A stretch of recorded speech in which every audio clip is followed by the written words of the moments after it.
Bonjour tout le monde, je suis Pedro Astorga et je vais vous montrer à continuation ma critique du film The King's Speech. Et je vous informe seulement qu'il s'agit ici de mon premier booktube. Donc, allons-y.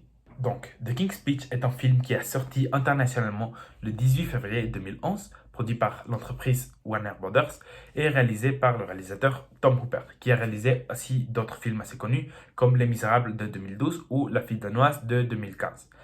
Le film The King's Speech a complètement triomphé dans les Oscars, gagnant les prix pour meilleur réalisateur, meilleur script original, meilleur acteur pour Colin Firth et meilleur film.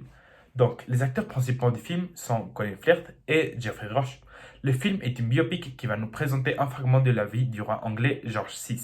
L'histoire va se dérouler dans les années 1930 en Angleterre, avant la Deuxième Guerre mondiale.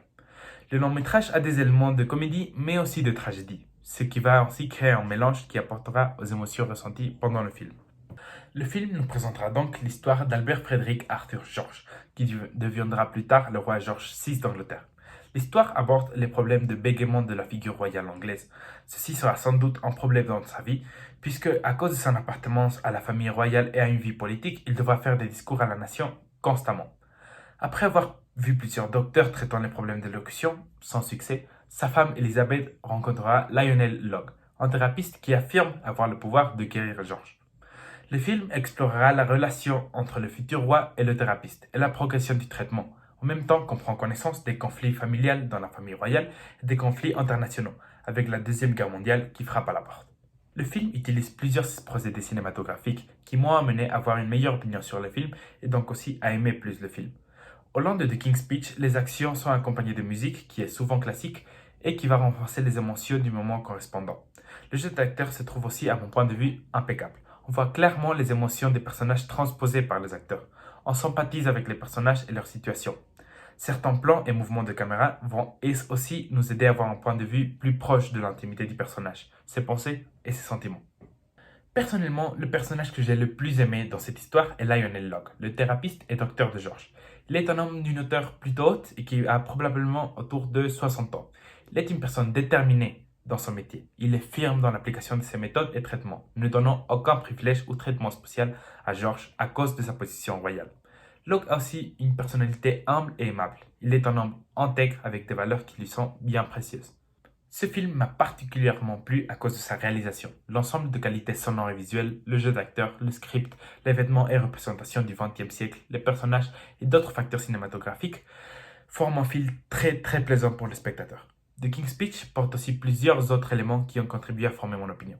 L'apparition de figures historiques, la situation du gouvernement anglais face à un conflit mondial majeur, les complications dans la famille royale et les relations entre les personnes de la royauté avec le reste de la société sont quelques thèmes et éléments qui enrichissent l'unité du film. L'apprentissage de méthodes pour améliorer la prononciation du roi George VI sera également un point d'intérêt principal dans le film. Pour conclure ce booktube, on peut dire que The King's Speech est un film complet dans pratiquement tous les aspects qu'il aborde. Ses procédés cinématographiques, thèmes abordés et réalisations sont tous au point. Il s'agit d'un film qui nous captive, qui nous amène à comprendre le point de vue et émotions des personnages. Un film dont l'intrigue nous maintient attentifs le long du film.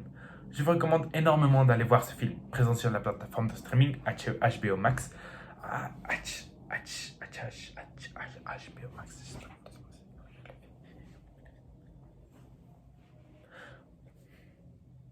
Pour conclure ce booktube, on peut dire que The King's Speech est un film complet dans pratiquement tous ses aspects. Fuck.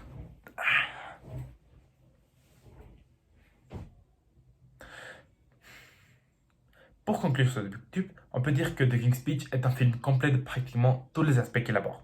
Ses procédés cinématographiques, thèmes abordés et réalisations sont tous au point. Il s'agit d'un film qui nous captive, qui nous amène à comprendre le point de vue et émotions des personnages.